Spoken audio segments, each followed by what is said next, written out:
Halo semuanya, nama saya Kaizarian Sapanjaitan. Hari ini saya ingin menjelaskan 3 cara kita menggunakan fitur input-output yang ada dalam bahasa pemrograman Java. Jadi di sini ada 3 cara. Cara pertama ada yang namanya buffered readers, cara kedua ada yang namanya scanner, dan cara ketiga ada yang namanya key option. Jadi yang pertama saya akan menjelaskan buffered readers terlebih dahulu. Nah, untuk menggunakan sistem buffered readers ini kita akan mengimport 3 hal ini. Jadi yang pertama itu ada buffer readers. Di sini dia akan membaca uh, inputan keyboard kita. Lalu ada input stream readers. Dia berfungsi sebagai penghubung antara inputan keyboard kita ke si buffer readers-nya. Nah, dan yang terakhir ada IO exception. IO exception ini berfungsi sebagai penanganan error yang mungkin akan terjadi terhadap input dan output kita. Halo, ini buffer readers. Nah, buffer readers buka kurung, tutup kurung, input stream readers ini, di buffer readers ini berfungsi untuk membungkus si input stream readers sistem ini nih. Nah, si input stream reader system ini nih berfungsi sebagai pengubah input text keyboard menjadi karakter yang bisa dibaca oleh Java. Lalu di sini user akan memasukkan namanya yang berupa string atau teks yang akan dibaca oleh BR readline ini. Jadi fungsi BR readline ini membaca satu baris penuh sebagai string. Lalu di sini ada integer present in breadline. Jadi ini mengubah teks string menjadi angka integer secara manual. Dah seperti itu aja sistem dari buffer readers ini. Lalu semuanya akan kita panggil atau kita keluarkan dari sini. Mari kita coba programnya.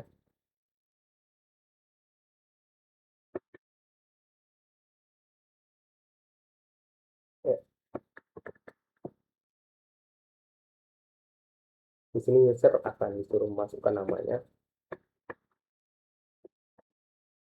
Lalu yang kedua akan dimasukkan umur dan outputnya pun keluar.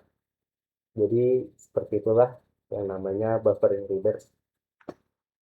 Uh, Cukup simple, dan buffering readers ini biasanya cocok untuk data-data yang besar dan performa tinggi. Ya, kita akan lanjut ke scanner. Untuk menggunakan scanner, yang pasti kita harus mengimportnya terlebih dahulu, mengimport fitur scannernya, Java User Scanner.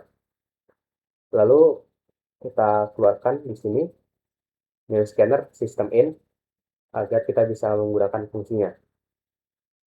Lalu bagaimana cara kita mengeluarkan scanner ini? Itu ada di sini. Input next titik input titik next slide. Nah, apa sih fungsi next line ini? Next line ini berfungsi sebagai membaca satu baris penuh sebagai string. Nah, nanti user akan memasukkan string, yaitu berupa namanya di sini. Dia akan memasukkan namanya dan akan ditampilkan oleh scannernya. Lalu di sini ada input next integer. Itu sama aja sebenarnya sama yang tadi, cuman di sini bedanya dia akan menampilkan bilangan integer. Kita akan memasukkan bilangan integer dan akan ditampilkan di sini.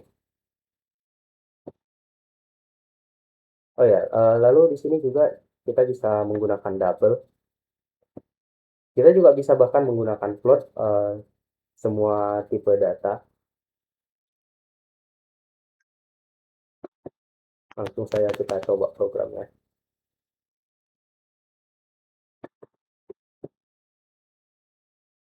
Ini kita memasukkan string. Ya.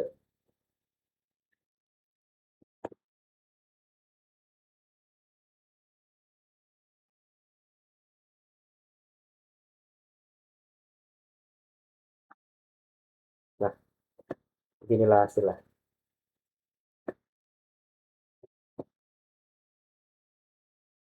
Ya, ini scanner adalah cara menggunakan fitur input output yang paling gampang dan mudah.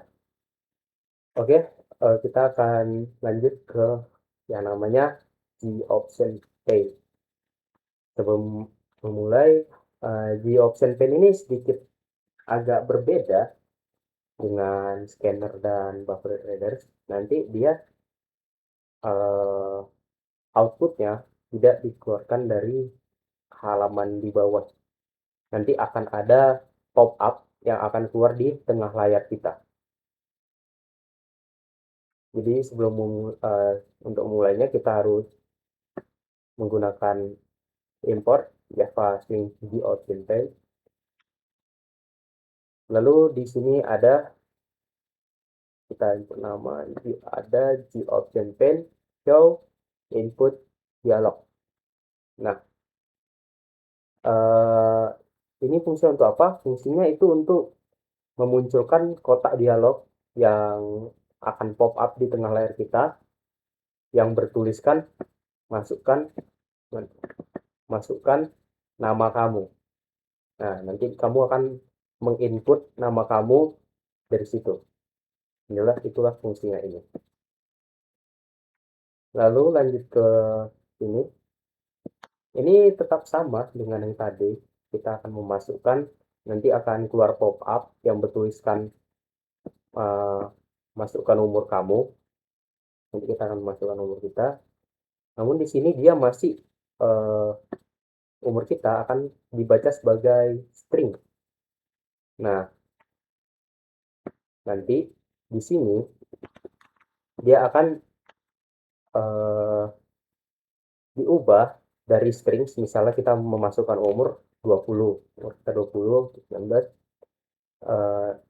nanti di integer present in umur ini dia akan dikonversikan menjadi integer, yang tadinya string menjadi integer.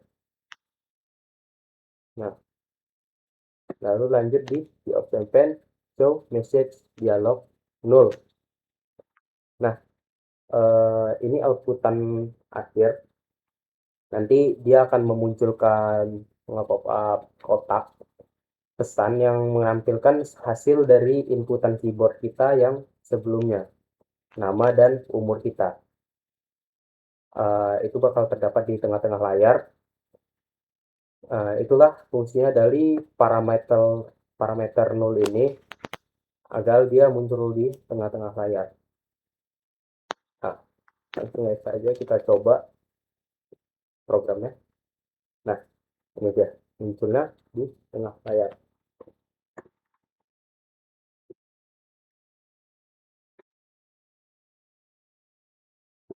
Ya, beginilah hasil dari G option.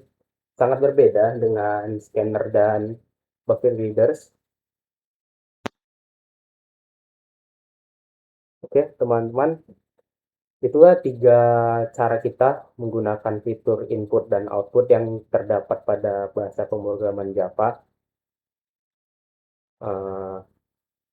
Cukup simpel. Saya memberikan contoh-contoh yang simpel saja. Terima kasih atas perhatiannya dan terima kasih sudah menonton. Sampai jumpa.